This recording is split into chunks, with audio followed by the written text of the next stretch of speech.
ৰূপায়ণৰ ক্ষেত্ৰত সন্মানীয় জিলা প্ৰশাসনে যিবোৰ দায়িত্ব পালন কৰি কিনে এক দীঘলীয়া সমস্যা সমাধানৰ যি বাট মুকলি কৰিলে, তাৰ কাৰণে মই আজি এই মঞ্চৰ পৰা জিলা প্ৰশাসনৰ সকলো বিষয়ববীয়াক অশেষ কৃতজ্ঞতা জ্ঞাপন কৰিছোঁ। এক দীঘলীয়া অপেক্ষাৰ অন্তত আজি শোণিতপুৰবাসী আদিবাসীসকলৰ কাৰণে যি সমস্যা সমাধানৰ কাৰণে যি বাট মুকলি কৰি দিলে, তাৰ কাৰণে আমি শোণিতপুৰ জিলাবাসী সদায় অশেষ কৃতজ্ঞ হৈ ৰম। আজি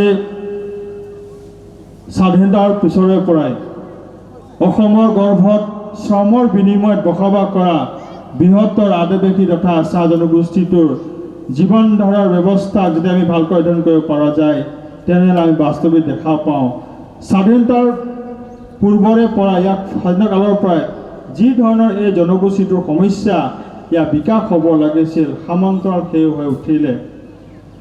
বৰ্তমান চৰকাৰৰ নেতৃত্বত যোৱা 2022 বৰ্ষৰ 15 ছেপ্টেম্বৰত দেশৰ গৃহ মন্ত্ৰালয়ত সম্পাদিত হোৱা আদিবাসী শান্তি চুক্তি অসমৰ আদিবাসীসকলৰ এক ঐতিহাসিক দলিল।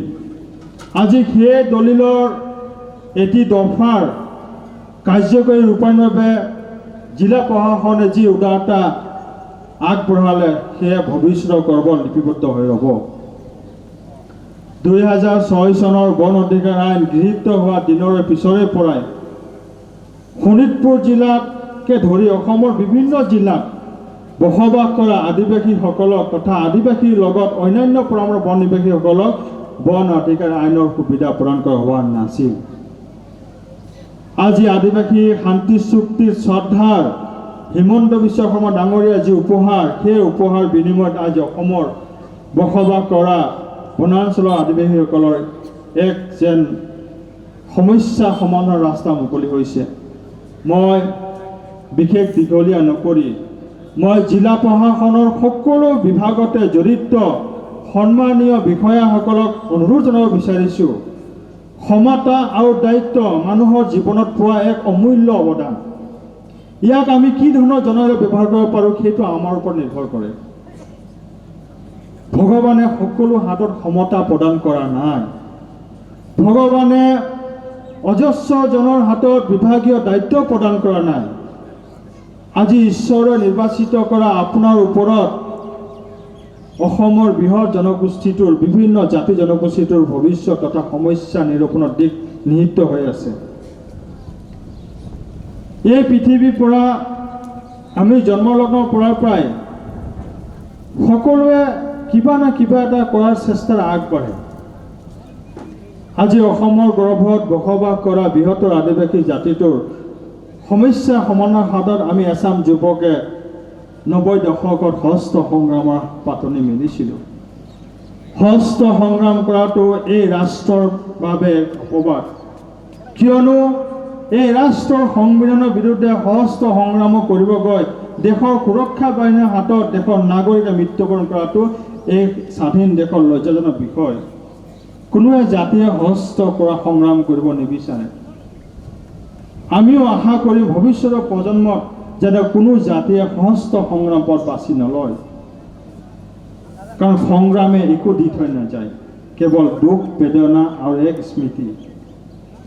আমিও আশা কৰিছোঁ যাতে এই জনগোষ্ঠীটোৰ বিশাল সমস্যাখিনি সমাধান হওক, যাতে ভৱিষ্যতৰ প্ৰজন্মৰ কোনো যুৱকে এইখন ৰাষ্ট্ৰৰ বিৰুদ্ধে হস্ত সংগ্ৰামী আন্দোলনৰ পথ বাছি নলয়। ইয়াৰ কাৰণে আমাৰ জিলা প্ৰশাসনৰ সকলো বিভাগৰ সমদায়িত্ব অৰ্পণিত হৈ আছে। আমি যদি সকলোৱে নিজৰ চেষ্টা, নিজৰ উদাৰতা তথা মানৱতাৰ খাতিৰ কিবা না কিবা এটা আমি আগবাঢ়ি যাওঁ, তেনে বৃহৎ জনগোষ্ঠীটোৰ সৰু মৰু সমস্যা সমাধান পথ সুৰক্ষিত হৈ পৰে। গতিকে মই আশাবাদী জিলা প্ৰশাসনে এই ক্ষেত্ৰত ন্যায়সংগত ব্যৱস্থা ল'ব। অধিকাৰ কাকনো নালাগে।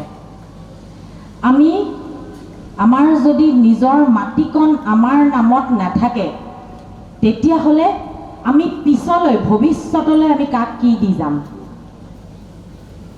আজি এই গাঁও সভাখন আয়োজন কৰা হৈছে মূলতঃ আপোনালোকৰ আগত জনাবলৈ যে আপোনালোকে এই ভূমি অধিকাৰটো পাবলৈ আপোনালোকে কি ধৰণৰ ব্যৱস্থা গ্ৰহণ কৰিব লাগিব। আমাৰ ইয়াত ADC ৰাজহ আছে, গৰ্গমোহন দাস আছে, কবিতা কাকতি কোঁৱৰ আছে। তেওঁলোকে এই ভূমি ৰাজহ আপোনালোকে যেনেকুৱা ধৰণৰকৈ পাব, ভূমি অধিকাৰ কেনেকুৱা ধৰণৰ পাব, সেইখিনি আপোনালোকক সংক্ষিপ্তভাৱে আপোনালোকক সুন্দৰভাৱে বুজাই দিব। কিন্তু মোৰ এটা অনুৰোধ থাকিলে সকলোকে, যাতে আমাৰ দীপেন নায়কহঁতে যোনটো কষ্ট কৰি এনেকুৱা এটা পৰিৱেশ আপোনালোকৰ মাজত আনি দিছে, সেই অধিকাৰৰ বাবে যাতে প্ৰতিটো পৰিয়ালে আপোনালোকে যাতে আপোনালোকৰ এই অধিকাৰটো লয়।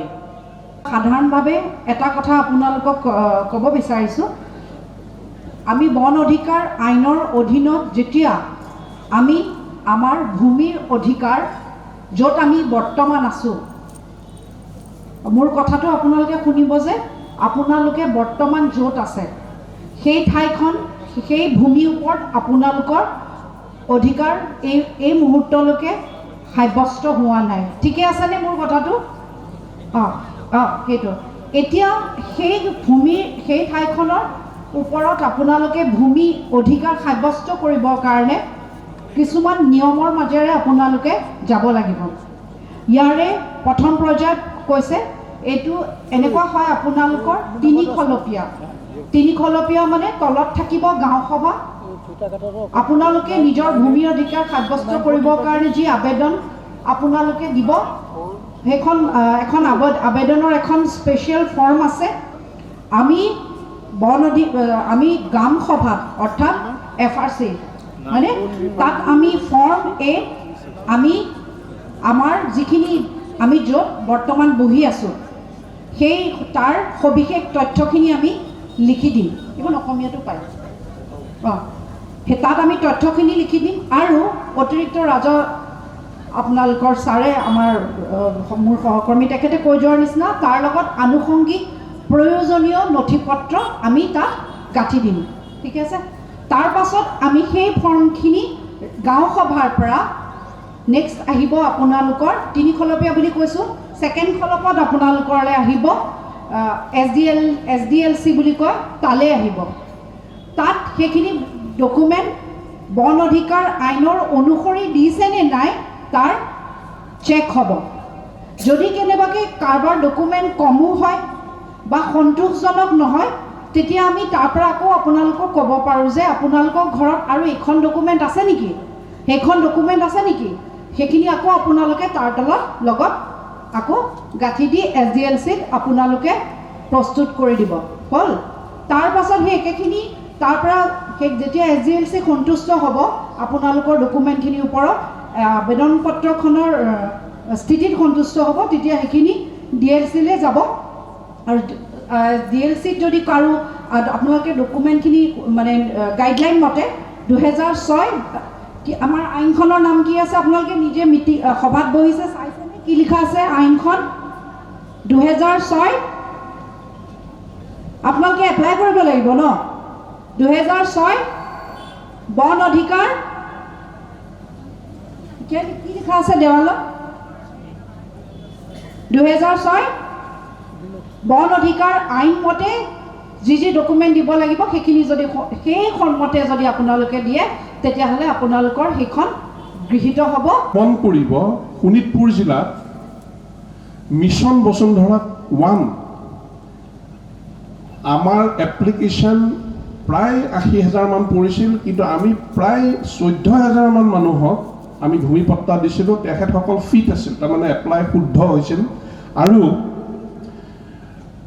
তাৰ ভিতৰত ইণ্টাৰেষ্টিং কথা যে আটাইতকৈ বেছি মানুহ, মই সেইদিনাখন দীপেনক কৈছোঁ, আমাৰ চাহ জনগোষ্ঠীৰ মানুহক আমি বেছিকৈ দিছিলোঁ। যিসকল চাহ জনগোষ্ঠী আমাৰ টি গাৰ্ডেন্সৰ মানুহ আছিল তেখেতসকলক আটাইতকৈ বেছি ভূমিপট্টা পাইছিল। লগতে আমাৰ অসমীয়া যিখিনি থলুৱা মানুহ, যিসকল মানুহ তেখেতসকলেও সেই মানুহবিলাকক আজিৰ দিনতো আমি আকৌ ৰিভিউ কৰি আছোঁ, কিজানি আকৌ তেখেতসকলক দিব পাৰি নেকি এই 3। এতিয়া যদি অল্টাৰনেটিভলি আপোনালোকে যদি চায় যে এতিয়া ফৰেষ্ট এৰিয়াত কি হ'ব মানুহখিনি, কাৰণ এখেতসকলতো ৰাজহুৱা জেগাত নাই, ফৰেষ্ট এৰিয়াত আজি যুগ যুগৰ পৰা আছে। বহুত মানুহ, বহুত পুৰণি মানুহ আছে ইয়াত, যিখিনি ফৰেষ্ট এৰিয়া আছে আমাৰ, বিশেষকৈ ৰিজাৰ্ভ ফৰেষ্টত। মই ৱাইল্ড লাইফ চেংচুৰীৰ কথা কোৱা নাই। এই ৰিজাৰ্ভ ফৰেষ্টত বহুত মানুহ ভূমিৰ অধিকাৰৰ পৰা বঞ্চিত হৈ আছে আৰু তেখেতসকলে ভূমি অধিকাৰ পোৱা নাই, যাৰ কাৰণে চৰকাৰী যিবিলাক আঁচনি, সেই আঁচনিৰ পৰা তেখেতসকল যুগ যুগৰ পৰা বঞ্চিত হৈ আছে। এতিয়া সেইকাৰণে আজি আমি আপোনালোকৰ মাজত আহি উপস্থিত হৈছোহি। যিসকল ঘৰ, যিসকল পৰিয়াল, দুখীয়া পৰিয়াল এতিয়ালৈকে ভূমি অধিকাৰ পোৱা নাই ৰিজাৰ্ভ ফৰেষ্টত, তেখেতসকলৰ কাৰণে আমি কিবা কৰিব পাৰোঁ নেকি? এতিয়া কথা হ'ল, আমাৰ এখন আইন আছে, ফৰেষ্ট ৰাইট এক্ট। এই আইনখনৰ জৰিয়তে, এখন চেণ্ট্ৰেল আইন, এইখন আইনৰ জৰিয়তে, এইখন আইন, যিখন আইনে কি কৰিছে, ভূমিত ৰিজাৰ্ভ ফৰেষ্টত বসবাস কৰি থকা যিসকল ব্যক্তি, যিসকল পৰিয়াল, তেখেতসকলক ভূমিৰ অধিকাৰৰ কথা কৈছে। কিন্তু কেনেকৈ আমি ভূমি অধিকাৰ পাম? এই আইনখনে কি কৈছে? হঠাৎতো আমি পট্টা আপোনালোকক আহিলেই দি দিব নোৱাৰোঁ, তাত কিছুমান নিয়ম আৰু নীতি আছে। এই নিয়ম নীতিখিনি আপোনালোকে পালন কৰিব লাগিব।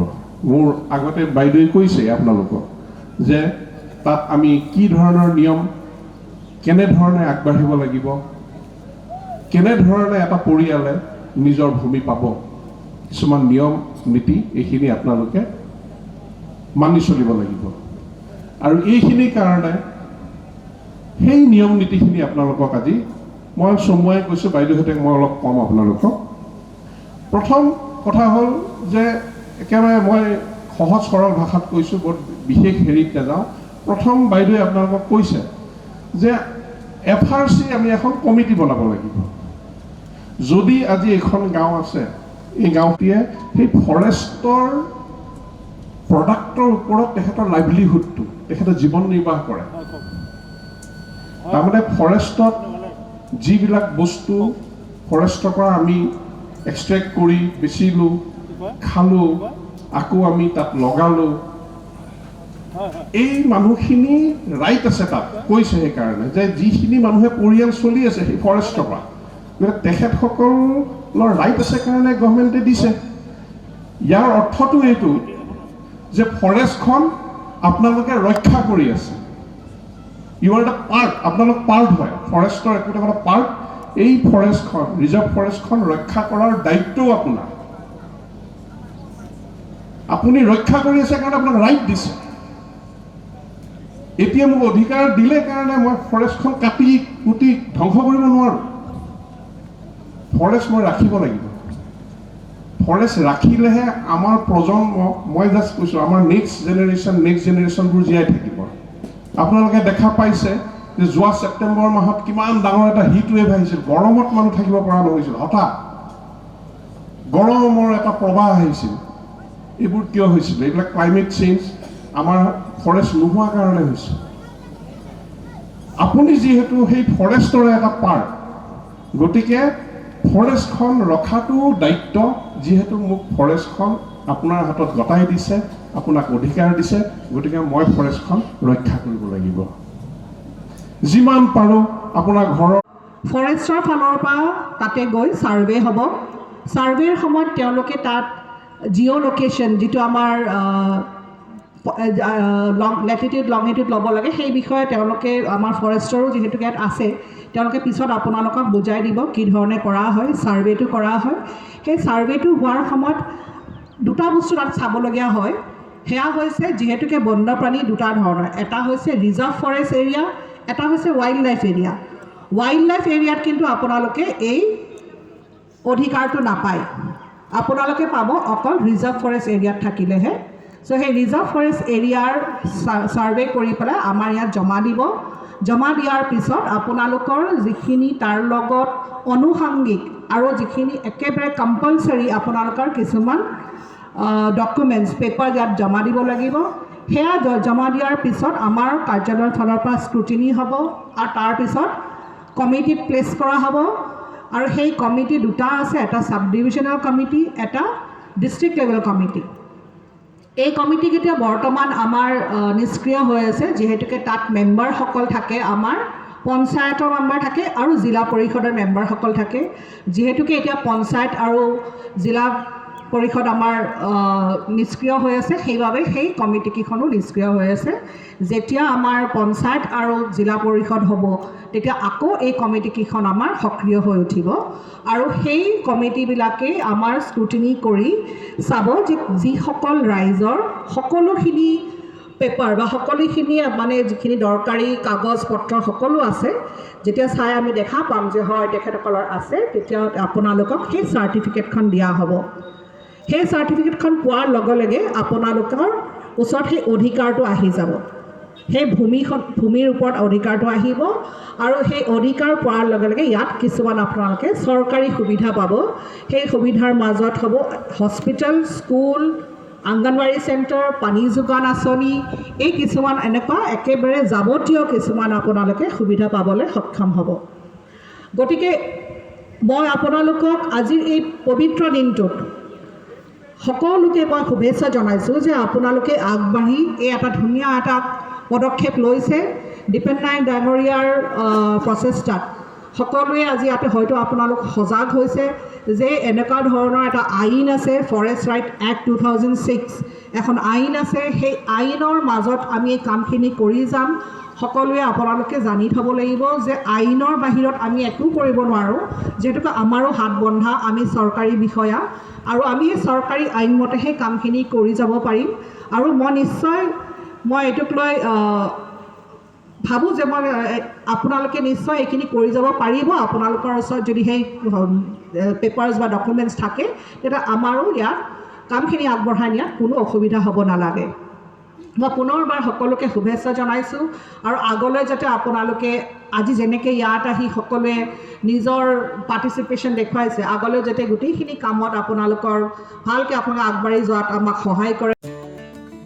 আদিবাসী শান্তি চুক্তিৰ 7.1 নং দফা কাৰ্যকৰী ৰূপায়ণৰ বাবে শোণিতপুৰ জিলাৰ মিছামাৰী ধানখনা চাৰ্চ ফিল্ডত 18 মাৰ্চত শোণিতপুৰ জিলা প্ৰশাসনৰ সহযোগত আৰু আদিবাসী ভূমি দাবী অধিকাৰ সুৰক্ষা সমিতিৰ উদ্যোগত বন অধিকাৰ আইন 2004 অধীনত ভূমিহীন আদিবাসীসকলৰ ভূমি অধিকাৰ সন্দৰ্ভত জিলা ভিত্তিত সজাগতা সভা আৰু শুভ উদ্বোধন অনুষ্ঠান অনুষ্ঠিত হয়। কেন্দ্ৰীয় আৰু ৰাজ্য চৰকাৰৰ সৈতে 2022 15 ছেপ্টেম্বৰত দেশৰ গৃহ মন্ত্ৰালয়ত সম্পাদিত হোৱা আদিবাসী শান্তি চুক্তিৰ জৰিয়তে বন অধিকাৰ আইন 2006 আদিবাসী তথা অন্যান্য পৰম্পৰাগত বন নিবাসীসকলৰ অধিকাৰ স্বাৰ্থত জিলা প্ৰশাসনে প্ৰদান কৰা চৰকাৰী নিৰ্দেশনা কাৰ্যকৰী কৰাৰ এয়াই হৈছে অসমৰ ইতিহাসত প্ৰথমখন। অনুষ্ঠানটোত জিলা প্ৰশাসনৰ তৰফৰ পৰা উপস্থিত থাকে শোণিতপুৰ জিলা পৰিষদৰ মুখ্য কাৰ্যবাহী বিষয়া কৰবী কৰণ শইকীয়া, অতিৰিক্ত জিলা আয়ুক্ত কবিতা কাকতি কোঁৱৰ, অতিৰিক্ত জিলা আয়ুক্ত গাৰ্গ মোহন দাস, জিলা মহকুমা কল্যাণ বিষয়া আইৰিছ আৰমান আহমেদ, ঢেকীয়াজুলি সম জিলা আয়ুক্ত জ্যোতিভা বৰা, ঢেকীয়াজুলিৰ ৰাজচক্ৰৰ চক্ৰ বিষয়া নয়নজ্যোতি পাঠক, ঠেলামাৰা ৰাজচক্ৰৰ চক্ৰ বিষয়া হিমাশ্ৰী বৰা, চাৰিদুৱাৰ ৰাজচক্ৰৰ চক্ৰ বিষয়া ক্ষীৰোদ কমল হাজৰিকা, শোণিতপুৰ বন সংমণ্ডলৰ সদৰ পৰিসৰ দেৱজিৎ শইকীয়াৰ লগতে জিলা প্ৰশাসনৰ বহু বিভাগীয় বিষয়া। আনহাতে সভাত বিশেষভাৱে উপস্থিত থাকে এ নিউজৰ মুখ্য পৰিচালন সম্পাদক দেৱজিৎ তালুকদাৰ, বিজেপিৰ মিছামাৰী মণ্ডল সমিতিৰ সভাপতি শিৱচৰণ গোৱালা, সাধাৰণ সম্পাদক গোবিন্দ দৈমাৰী, যুৱ সাংবাদিক তথা আদিবাসী ভূমি দাবী অধিকাৰ সুৰক্ষা সমিতিৰ উপদেষ্টা হৰেণ ভূমিজ, উপদেষ্টা বিকাশ চুৰিন, উপদেষ্টা সুৰেশ তাঁতী, স্থানীয় শিক্ষক বিষ্ণু সিং ভূমিজৰ লগতে বহু গণ্যমান্য ব্যক্তি।